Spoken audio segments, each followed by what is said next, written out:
Welcome, everyone. As you enter, you can please share your name and organization into the chat.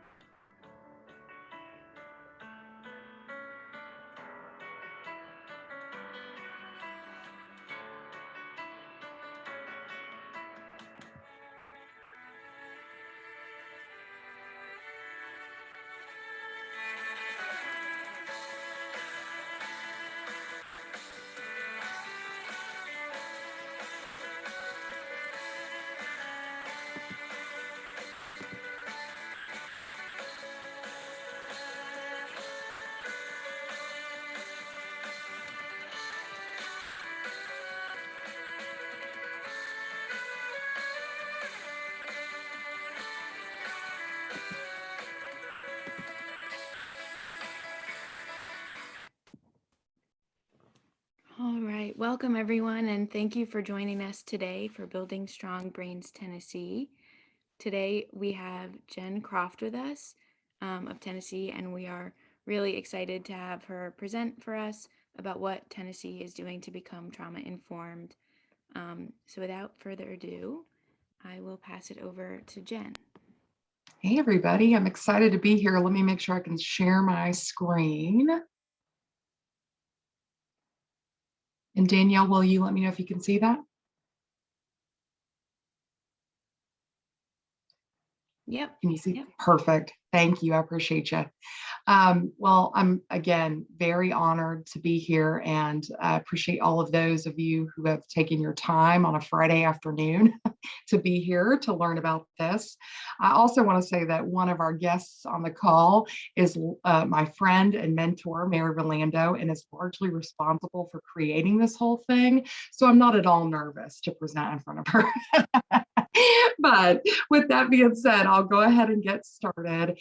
Here in Tennessee, we're like every other state. We have a lot of folks in state government, a lot of folks in the private sector who really want to see large scale change for children, youth, and young adults. And I'm hoping that today's presentation can maybe give you a few ideas about how you might advance ongoing work in your state. And we will have time for Q&A, so just know that we'll have a good 10-minute chunk at the end for any questions that may arise. So as I get started, if I can get my slide to move here. There we go. I really want to talk about the why behind what we do and what we communicate with other folks. We know that if we're communicating the what or even the how, we're not doing a good job of connecting with folks who don't think about childhood issues every single day. And they're the people that we need in our movement to really create culture change.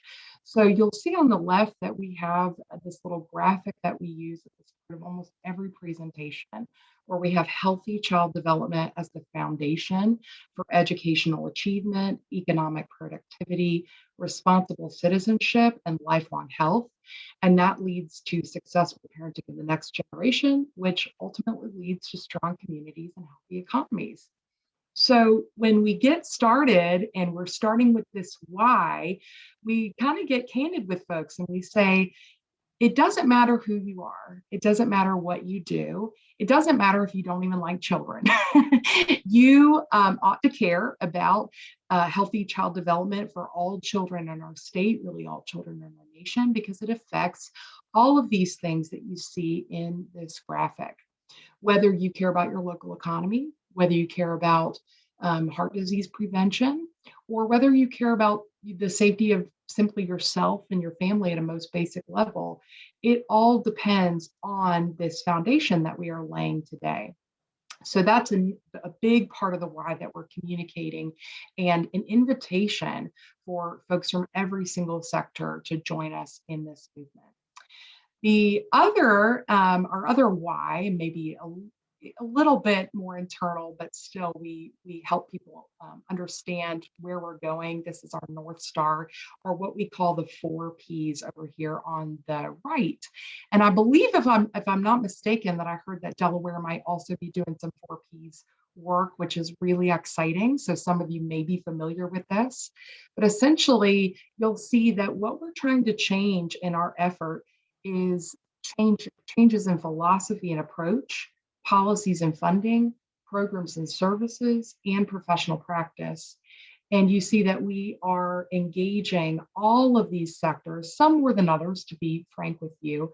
It is our goal to meaningfully engage all of these sectors so that we can change the culture in Tennessee to better prevent and address ACEs and build resilient children, families, and communities that will, change the course on a lot of our challenges here in Tennessee in terms of disease, disability, and social problems. So with that, it's not enough for us to change professional practice in the what I like to call the sandbox that we play in. So with other social workers or other state employees, it really is about changing the professional practice of the media, of faith-based communities, of businesses and corporations. Because until we get at that level, we are not going to be meaningfully improving outcomes for all children, youth, and young adults. The mission of Building Strong Brains Tennessee is that we work to change the culture of our state so that the overarching philosophy, policies, programs, and practices, those 4 Ps again, for children, youth, and young adults, use the latest brain science to prevent and mitigate the impact of adverse childhood experiences. I want to point out that I mentioned before that it's got to be people outside of our sandbox. And while we often play with a lot of private sector partners, sometimes we don't do a great job of co-creating work with them. So from the get-go, again, this is such a nod to Mary Berlando on this call or in this presentation. That this work really is, a coordinating team made up of some really dedicated public sector folks as well as private sector folks that meet on a weekly basis and have been meeting on a weekly basis almost every week for over 4 years. But that this coordinating team really is guided by the public sector group, our public sector steering group, and balanced by private sector steering group, and that we're supported in kind by supported by foundations and in-kind resources by Tennessee state government. So we really are trying to make this a braided effort, an effort that is inclusive, and an effort that really promotes culture change from grassroots to grass tops and promotes also sustainability. I am not going to read each of these goals to you because I know that you all can read, but I just want to highlight that a lot of the goals you may note they are public health related goals in a lot of respects. We are trying to ensure that every single child born in Tennessee has the opportunity to lead a healthy, productive life. And so that goal is really the foundation, so to speak, again, for all of these other goals that you see beneath it, which are our true strategies to promote this kind of work. You'll notice I want to kind of highlight here the supporting of innovative local and state projects that offer fresh thinking and precise measurement of impact in addressing ACEs and toxic stress in children.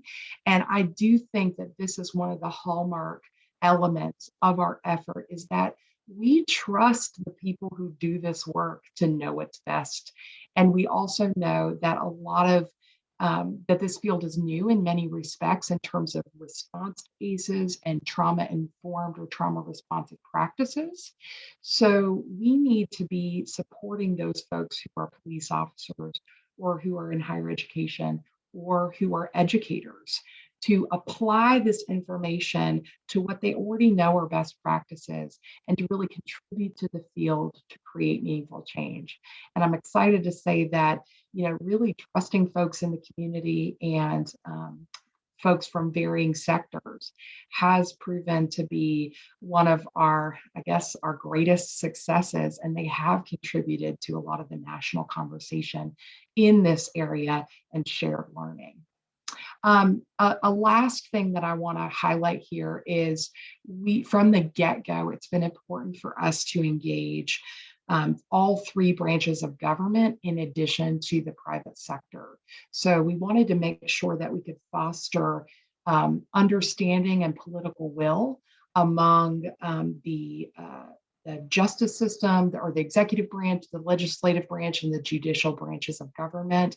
And we invited them to the table at our first kickoff summit, and had them learn alongside all of us in a meaningful way.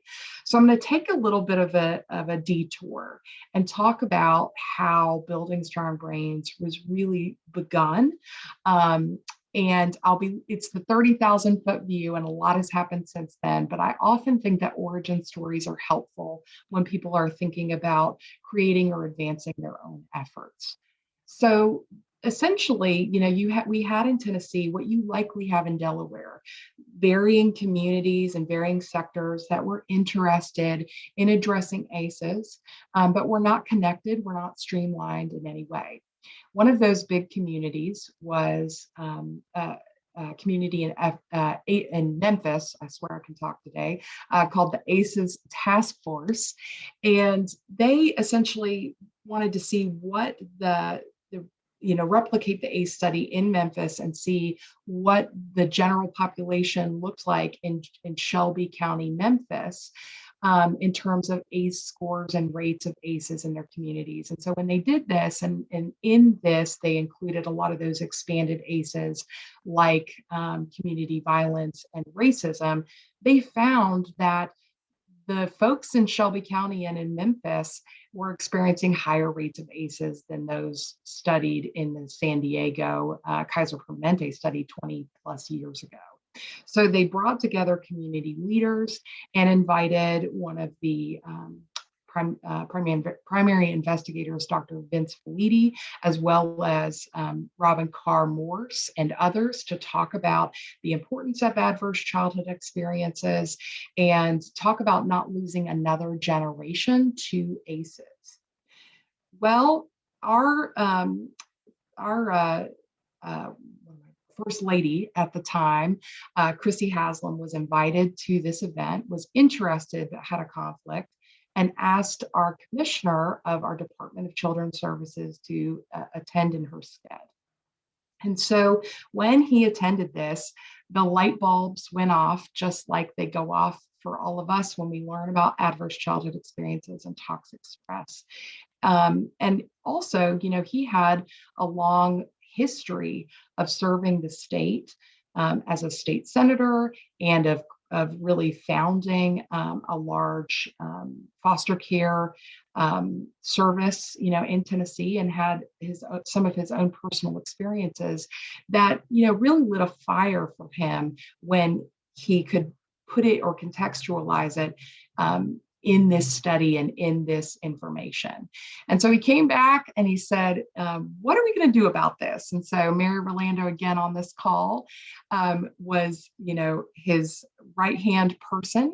And the two of them brought several of us together who were doing work across the state or within our various communities across the state, and asked us, what did we think needed to happen?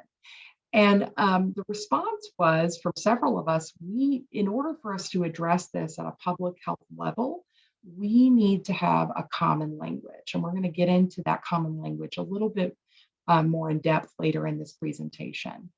But we wanted to make sure that everybody had this sticky, understandable terminology that would help us create bridges and come together and use our collective impact, so to speak, to really drive change and unify a lot of these efforts across the state.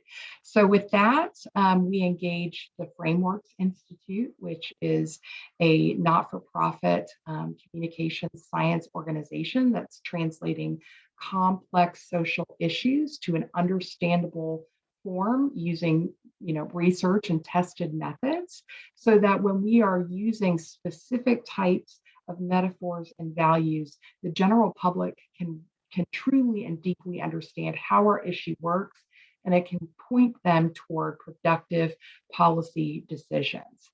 So like I said, I will dive more into the Frameworks Institute later and what that specific messaging was, but just know that that was a key element of our work, and engaging them was what really kicked us off.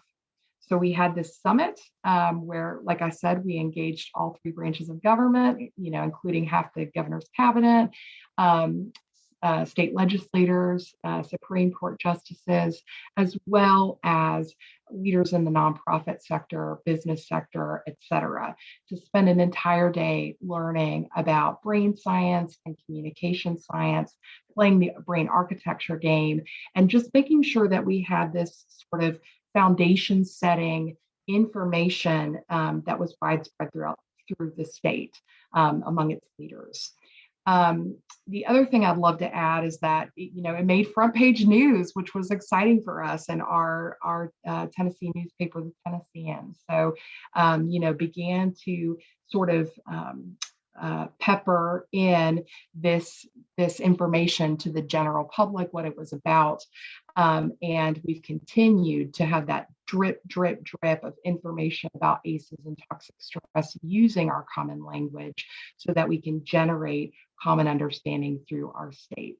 So with that, we developed this coordinating team, and very quickly, the commissioner of the Department of Children's Services, who had been really championing this work, was promoted to deputy governor, which was wonderful for us, because then we had this really nice and steady political will in the governor's office for this work.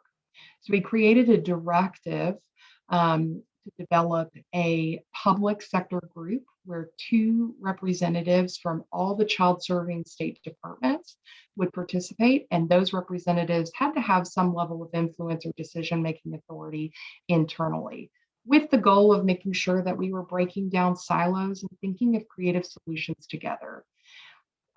Because the private sector has been important from the get-go, the private sector group was also formed, though it was a little slower and more organic in nature. So from our 2018 strategic plan, we came up with really 4 strategic priorities that have guided our work. And those include engaging stakeholders and key leaders in the community, equipping providers and communities with tools and trainings, connecting to learnings and shared information, and supporting folks with financial modes, marketing, and infrastructure. This is in a circle for a reason, because it never ends. You will find that there will always be pockets, sectors, and groups of people that need to be engaged, that need to be educated and trained, and that as we continue to learn in this field, that we will need to continually equip and connect folks with the best, latest, and greatest resources.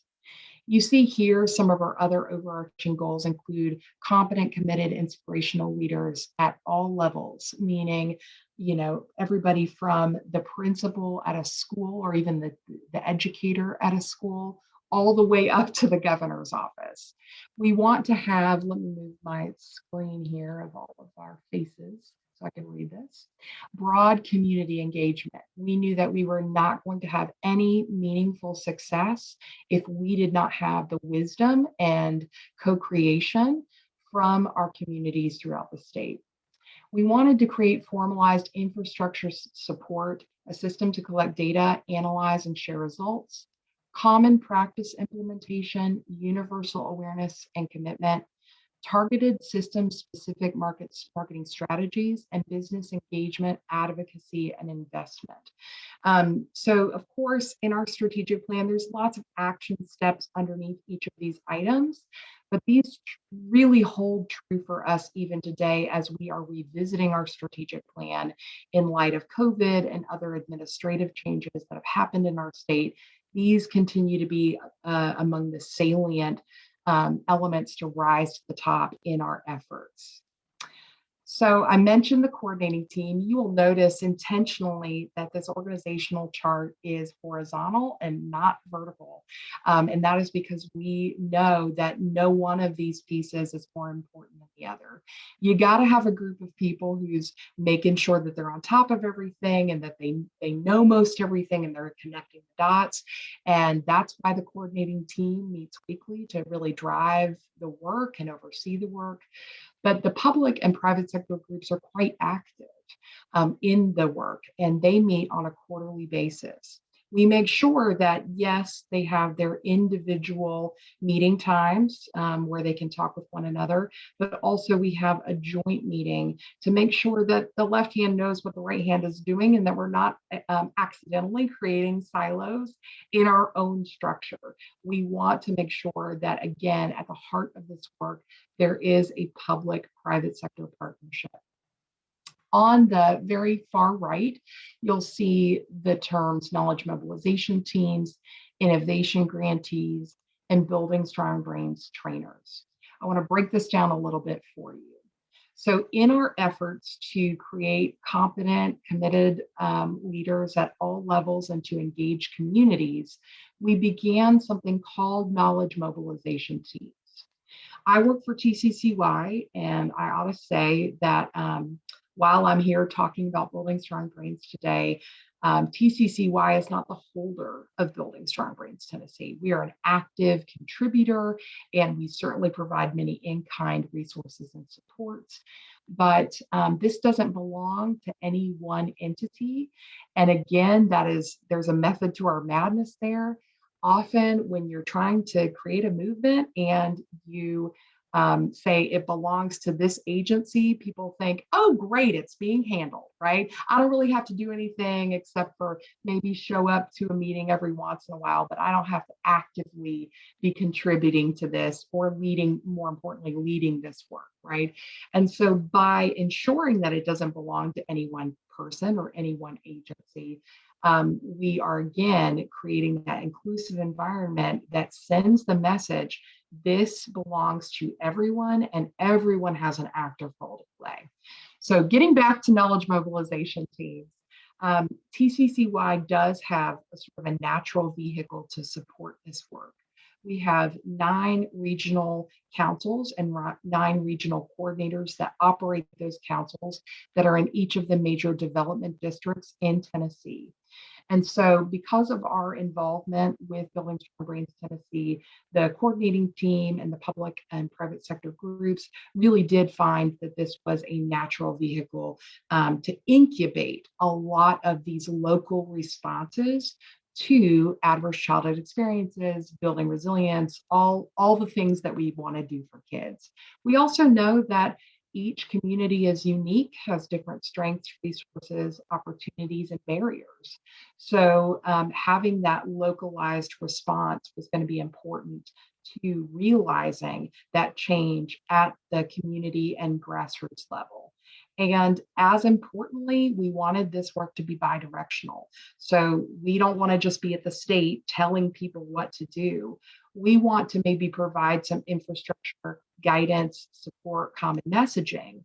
But then we also want the communities to be telling us what they've learned so we can improve all of those things I just mentioned and really move this work forward.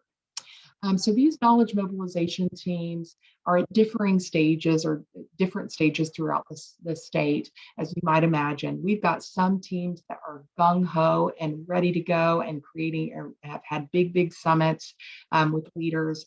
And we have other teams that are just, a little slower in getting some of those champions in their communities to come along. But our goal with TCCY and with Building Strong Brains is that while we incubate these knowledge mobilization teams using our regional coordinators, that it doesn't belong to us, just like Building Strong Brains doesn't belong to us, that it really belongs to the community and that we are fostering some groups in the community to step up and really be the drivers and leaders of the work. The next one that you see here is our innovation grantees. So another really exciting thing that happened early on in our process, and in big part due to the political will that we had fostered, was our governor at the time, Governor Haslam, appropriated $1.25 million to ACES innovation grants. And the legislature approved it. And it was unique in that the legislature and the administration really trusted us to know what was best, and there weren't many strings attached to this funding. So, in a similar fashion, while we have the knowledge to know or the knowledge to weed out folks that are clearly just trying to get money and aren't really in it because they understand it, we also came from this place that these sectors and these communities know what's best for them. And so we wanted to make it as open ended as possible. We wanted to also make sure that it was as equitable as it could possibly be. As you all might imagine, we have a lot of rural areas in our state. So, areas where, like Nashville, where I live, we have a lot more opportunities to find grants, to have professional development, to have the resources that will allow us to be a bit further along in this work than maybe one of our more rural, under-resourced counties. And so that meant that we got lots and lots of grants from a lot of these urban areas that were great that we wanted to fund, but that we didn't fund because we wanted to ensure that we were bringing along rural communities, that we were bringing along people in every area of the state, all three grand regions, and that again, this was an inclusive, widespread effort. The other thing that we did is we really opened it up to lots of different sectors and many different age ranges. We did not, though early childhood is such an important part of addressing ACEs, we did not want to communicate that this was only an early childhood issue. We wanted to ensure that our transitional youth were being supported, as well as our infants and toddlers and kids and families everywhere in between. But you all will recognize that while $1.25 million is not unsubstantial, it's also kind of a drop in the bucket when it comes to this work. And so we were quite intentional about thinking about getting the most bang for our buck with this money. We had the goal of truly incubating innovations and not expanding work that was already funded or that already existed. We all know that we need more school social workers. We all know that we need more home visitors. And we also all know that $1.25 million isn't going to go far in those areas, but it can go really far for a school system that is trying to create trauma-informed practices. And, in the instance of Nashville's public school system, ended up really affecting the lives of 88,000 children by training all the principals, all the assistant principals, and creating these pilot trauma-informed schools. Or we know that when a higher education institution incorporates this into their learning for our future workforce, that it's going to affect the way in which they practice and operate after they graduate. So those are the types of things that we were looking to fund and did fund through these funds. I will say that we did have an increase as Governor Haslam was finishing his second term, where the increase was up to $2.45 million, and we were really grateful for that. And then I think you know where this story is going, COVID hit. So all of the state departments, I'm sure you all have experienced something similar, we were asked to submit budget cuts. And the administrator of these dollars, our Department of Children's Services, ended up putting some of these dollars on the table as a part of their 12%, as you can imagine, that's such a huge amount, 12% budget reduction. We were then asked to submit our yearly 2% budget reduction in addition to the 12% budget reduction. So more of those dollars went on the table through that process. But what I'm excited to share, and I really believe it is in large part due to our education of the legislature as well as their constituents, we did not see a good chunk of that money taken away. So we did see a reduction from about $2.45 million to about $1.9 million, but we just feel quite lucky that not more was taken. And again, I think that's because of an appreciation and an understanding of what these dollars do for our state. The last one that you'll see here is our Building Strong Brains Tennessee trainers. A huge effort that has propelled this work that we began early in the process was a training for trainers effort. I know I just said effort again, but was this work of training different sectors, different communities to understand the brain science and to communicate it well using well-framed messaging. With that, we were the beneficiaries of very generous people throughout the nation, including Harvard Center on the Developing Child, the National Scientific Council on the Developing Child, Yale Child Study Center, and we had the contract with Frameworks Institute. We also had local leaders that really gave us their material, their slides. And what we did was we curated a single curriculum that trainers could present in as much as 3 hours or as little as 15 minutes. So you can imagine there's varying lengths in between. The most common length that people present is about an hour and a half. The 3-hour trainings are really reserved for those like in-service trainings or training for counselors or therapists or those kinds of things. But we wanted to ensure that we were at least getting this in front of as many different groups, as many different communities throughout the state. So, we curated this. We developed a 2-day training for trainers module. We were funded through the Building Strong Brains Innovation Dollars. And in the last 4.5 years, we've gone through about 5 revisions of the curriculum, as you might imagine. And we are making sure that it keeps that it's up to date with the science, but also that we are learning from the folks who are presenting and the folks who are receiving the presentation to make sure that we are being as relevant and helpful as possible. So again, there's that bi-directional learning that we have there. Right now, we have over 1,200 diverse sector trainers, and they have presented to conservatively over 80,000 people. And I'll have a slide really giving you that visual later in this presentation.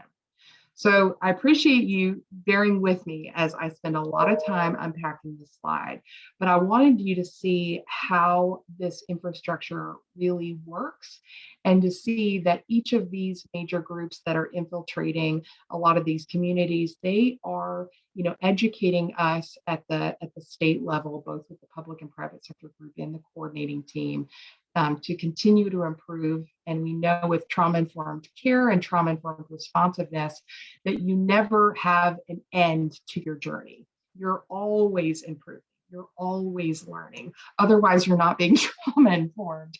So there's no stamp of approval. You've mastered this. It really is an ongoing process. So with that, I won't read all of these, but I wanted you all to get a taste of what the coordinating team looks like. So we do have some of these major state departments, but we also have a national representation from Casey Family Programs, who has been a champion of this work from the get-go, as well as some nonprofits and a funder in Tennessee who meet again weekly to drive the work. Oh, and I should say too, the coordinating team provides that overall guidance, input, and administrative oversight, but definitely hand in hand with each of those other layers that I mentioned before. The public sector group, I wanted to highlight that, you've got your folks there that you would expect to have.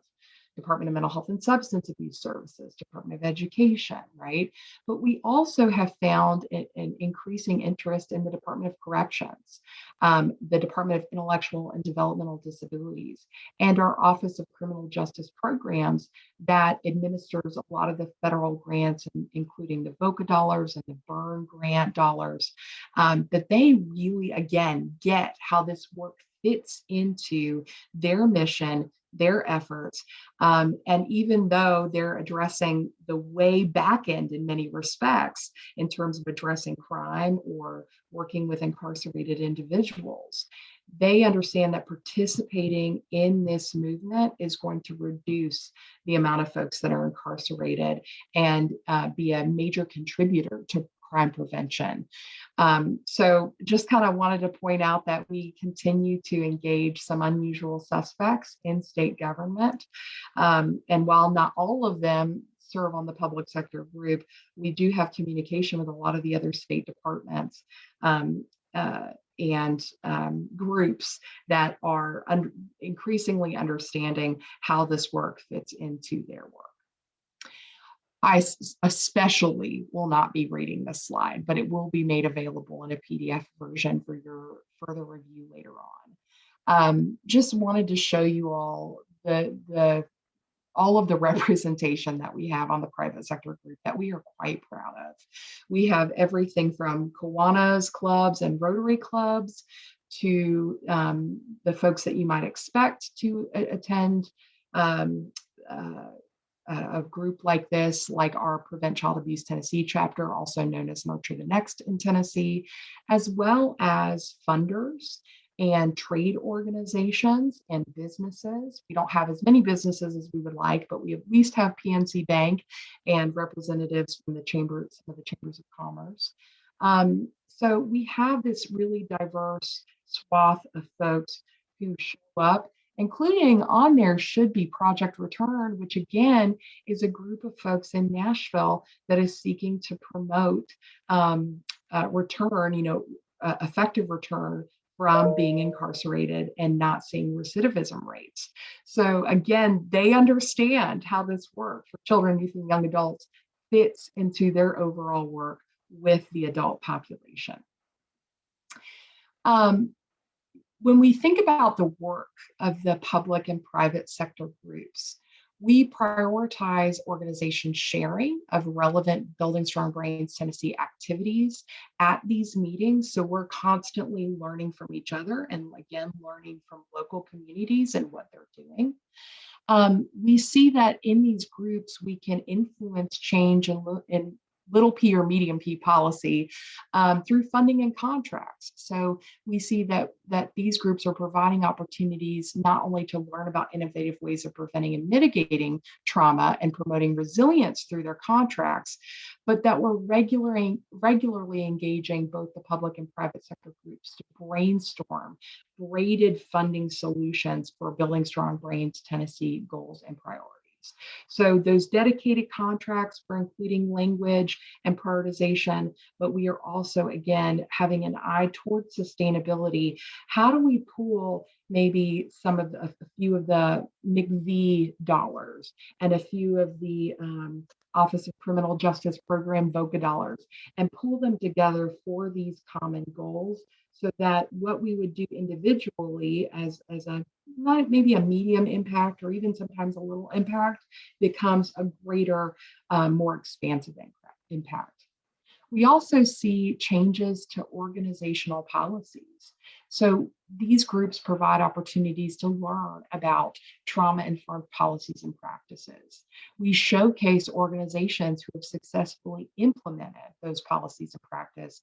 And increasingly, we are highlighting cost savings and mission alignment when you adopt these practices. A lot of folks are fearful, to move away from the status quo and to adopt a lot of these policies because they think it's going to be more expensive. But for example, we've just launched a public awareness campaign where we're targeting the business community and saying, here's how you're going to save a ton of money by having family-friendly policies. So really addressing those fears head on and correcting them so that we can, again, advance change throughout our state. I want to give you a couple examples of State Department policy changes as well. So our Department of Human Services now requires all licensed childcare facilities to receive an ACEs training every 5 years. And that's everybody from the director to the staff, right? And so with that ACEs training, we have partnered with a lot of our early childhood folks, whether it be our TECTA, which is our Tennessee Early Childhood Training Alliance, or oh my goodness, it's Friday afternoon, y'all, and my brain is dead. It's been a long week, but also our groups that go out and train all of the folks in early childcare settings, that we are making sure that they're using the Building Strong Brains learning, the Building Strong Brains curriculum, so that it's not just about adverse childhood experiences, that they really are understanding how child development works. They are understanding how toxic stress and ACEs play a role.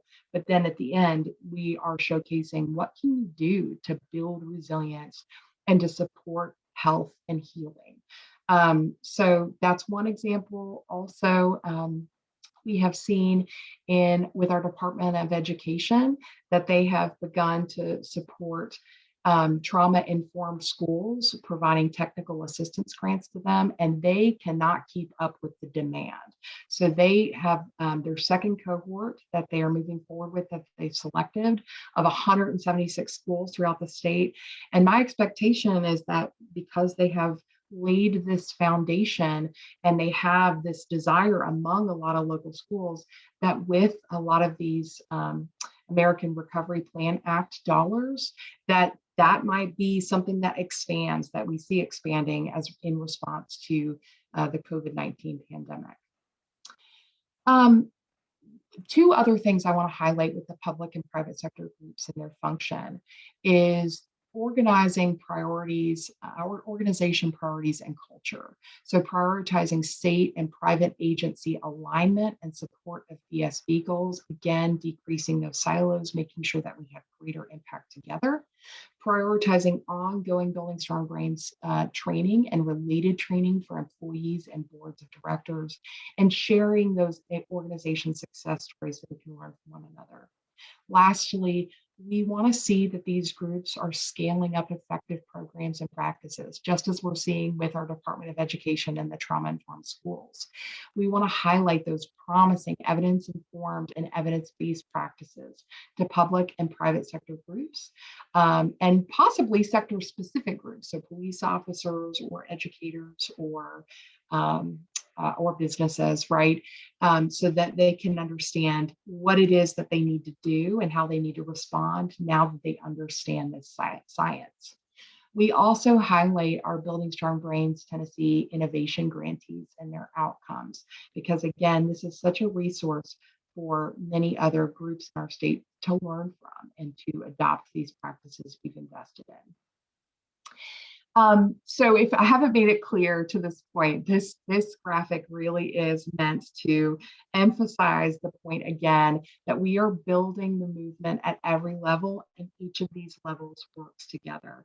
So again, I'm not going to read this slide. It will be available for your review after this presentation, but you can really see the interplay between the statewide work, the public and private sector groups, and those local community efforts, and how each are informing each other so that we can continue to evolve and be relevant and responsive as a state. I also want to say, here I am showcasing a lot of our successes. I don't have a slide on the things we're struggling with, but I do not want to give the impression that we've got it all figured out. There are certainly areas of opportunity, areas of growth for us that we see, and we know we need to work on, and that hopefully, we'll be learning from you, maybe how to address some of these challenges as you all advance in your work. I also want to highlight that many of the folks who have been the strongest leaders in this effort were not the folks often who had the most power. So we have seen individuals change entire school systems that were maybe one principal at a school, or one behavioral interventionist that they had a fire light up and they were like, I am going to change this school system, and they were successful, right? We've seen one police chief in one area really begin to create a movement for other police departments throughout the state. So just know that we really consider people to be leading wherever they are. And we know that folks who are sometimes lower on the totem pole like me, that if you're passionate enough and you believe in this and you can find like-minded people who believe in the same things, that you all really can make a meaningful difference. You just can't do it alone. You go farther together. So I want to dispel the belief sometimes that we think that we have to have a governor's involvement in order to advance this work. It helps, certainly, but this work was being built and the foundation was being laid before, our commissioner and then future deputy governor ever attended that first summit in Memphis, right? You heard about these sectors and groups, the state departments that were raising this up the flagpole and trying to address this work. Okay, I promised to deep dive into the Frameworks Institute. However, I also am conscious of time. So I will ask you all, if you do one thing after this presentation, if you have not heard of the Frameworks Institute or are less familiar with them, to go look them up, Google them. I believe their web address is frameworksinstitute.org. No matter what issue you care about, they probably have evidence-based communication that will take you farther, faster, whether you're in addiction or working with the elderly or working on climate change or what have you, right? But when we were in that, going back to that meeting that we had where Commissioner Jim Henry was bringing these groups from across the state together, and we said, we need common language. We had a lady there who's been a long time children's advocate that said, yeah, and we don't need to create it ourselves. So she was my former boss. She's now retired, but she was the executive director at the Tennessee Commission on Children and Youth and had a 20-plus-year relationship with the Frameworks Institute. And then she turned to me and said, and I wasn't her employee at this time, she said, Jen, you use framed language all the time and you don't even know it. And she was right. So terms like toxic stress and brain architecture and serve and return interactions are terms that we use in our common vernacular, but are also in the academic literature that we just take for granted and we don't ask where it came from. We just use it. Well, it came from the Frameworks Institute. And the reason that it's really stuck around is because it's tested, it's evidence-based, and it really works. And we often say this is the secret sauce to our success. So working with the Frameworks Institute to make sure that even though they had looked at so many different communities throughout the United States and even in Canada, that these metaphors worked in the Southeast, and they did, right? So you see up here the symbols for air traffic control, resilience scale, brain architecture, serve and return. I also mentioned toxic stress, but then there are also values we lead with. So I started this presentation talking about why, and these values are a key part of communicating our why and connecting to other people's why. So you see here a symbol representing collective ingenuity and a symbol representing prosperity. So in that original graphic that I showed you of the 4 pillars, we're really showing, nodding to both of these values, that we're saying we're going to have more prosperous, thriving communities. And we mean not just like fiscally prosperous, but also socially prosperous communities. If we come together and we address healthy child development as a group, then it's going to lead to all of these different changes. So go ahead and look up Frameworks Institute. Do the work that it takes to master these metaphors, because it clears up a lot of unproductive, muddy thinking that the general public has about early childhood issues or about child maltreatment or about adverse childhood experiences and trauma, and points them toward a deeper, more holistic understanding and what they can do about it and those policy solutions that will make a difference. I mentioned I wanted to give you all a visual of our Training for Trainers work. So you will see here that we have these two maps. And I mentioned that we had over 1,200 trainers, diverse sector trainers, and we really prioritize and target folks that are underrepresented in underrepresented sectors.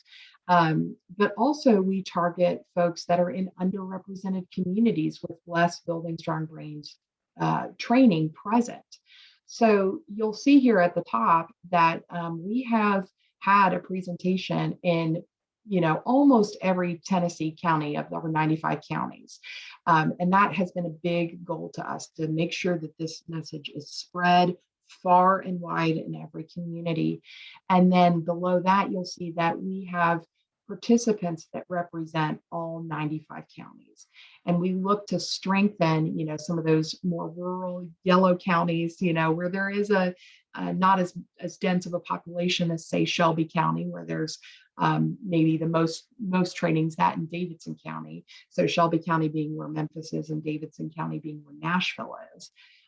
So we're probably never going to get to that level just because of density of population, but we certainly want to get to more than 30 people in a community having heard about this. So it will continue to be our prioritization and our effort to ensure that these less saturated communities become more saturated.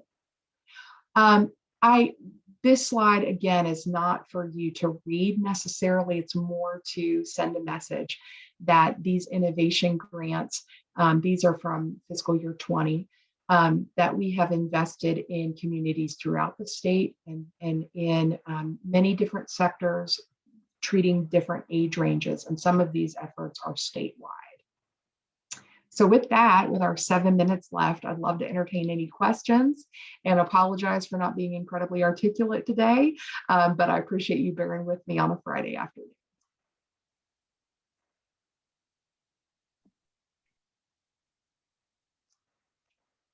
So as of now, there are no questions in the chat, but if any are coming to mind, please feel free to pop your questions in the chat and we'll have Jen answer them. In the meantime, I'd also like to invite one of the creator and the strategic innovator behind this movement to add anything that she thinks is relevant that I may have missed. I think, Jen, that was just superior. And you covered so much territory in relatively small amount of time.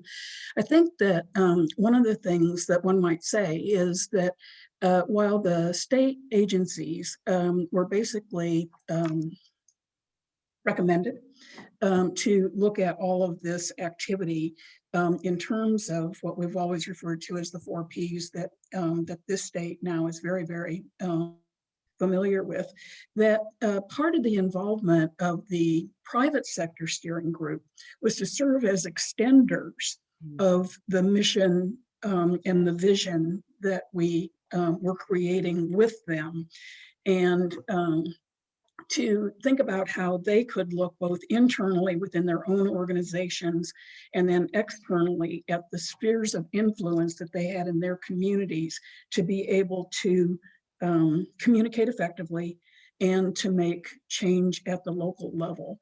And so it was it was a very conscious decision that we asked them to be extenders of this work, so that no one was being expected to change radically what one was doing within an organization, but rather to say, aha, how can we take the sciences and apply them to us? And then the one other thing that I think you in particular have done well in managing the bulk of the training that's gone on is to support the learning collaborative among people who have been trained, so that as new information came available, all of that was then made available to everybody who'd been through the training. And you might want to comment then on social media, because that's been really engaging, and particularly during the pandemic. Yeah, I'll quickly talk about that. Public awareness, the Training for Trainers is one method, but there have been many other public awareness efforts that I couldn't dive into today. One of them is a social media campaign that is well framed. And with that, you had just said something about the Learning Collaborative.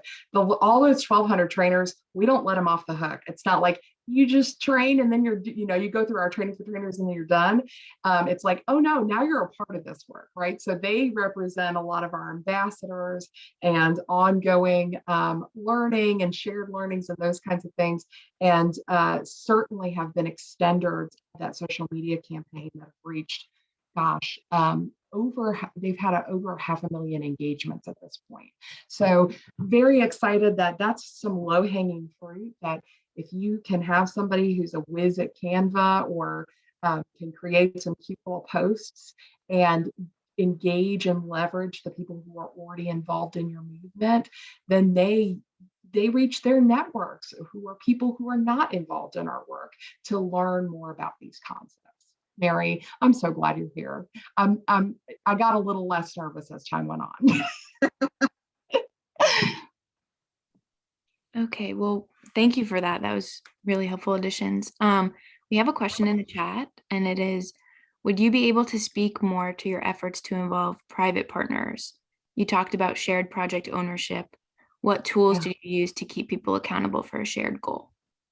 Yeah, and Mary, I hope I'm not putting you on the spot, but I invite you to also respond because you know it. She knows this in and out. So, it has been a slower go than, because we had somebody who, deputy governor who made a directive for the public sector group, and it's fairly straightforward. But with the private sector group, the way that we engaged a lot of these partners is certainly we already had networks that we already engaged with, nonprofits and the like. But then we certainly did make some intentional reaches to chambers of commerce. And to PNC Bank, for example, once they came into the state and we knew that they had an early childhood focus. And we have a lot of work to do to continue to round out that private sector group, to include more businesses, to include more representatives of the media, and to include more faith-based organizations. Mary, would you add anything to that? Well, I think that we've got a couple of examples where the networking has consolidated their goals, even if they may not have consolidated administration and funds. And Jen, again, was a big part of one of the best examples is ACE Nashville, in which the private sector groups who are involved, that would include the public health, the local public health agency, education, a variety of providers come together, discuss perhaps ad nauseum the opportunities that they have. So again, I don't think we have a good example of where there's been administrative integration. That's a hard thing to accomplish. However, there is some recent activity going on in Tennessee, where under the leadership of one juvenile court judge in East Tennessee, for example, he is asking all of the providers and community groups and others to use a common framework to move things forward on behalf of children who come or are at risk of coming into his court. There are a couple of other examples in efforts that are being newly led by Economic and Community Development in North Central Tennessee. So there are, again, I think that it's organic. You start where you are, say, what is the next step that we might take, and how can everyone contribute something to the movement forward. I think that's one of the things that Jen and others have done well, is give recognition for the starting point where an organization or a person is, and know that there's the opportunity to, do more, and all of that is respected.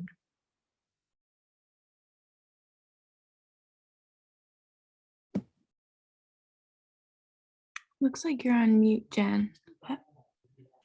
I'm glad this is the first time that happened in the actual presentation. Now, I was going to say that I know we're at time, but I'm happy to hang out and answer any unanswered questions if there are. Awesome. Well, thank you all. If you have any questions, you can stay back. We'll leave this open for a little bit longer, but if not, I put a survey link in the chat, so please be sure to complete that survey.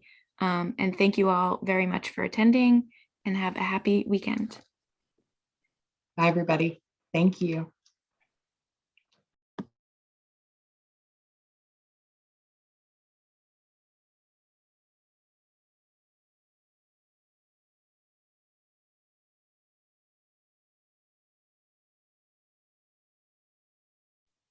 Okay.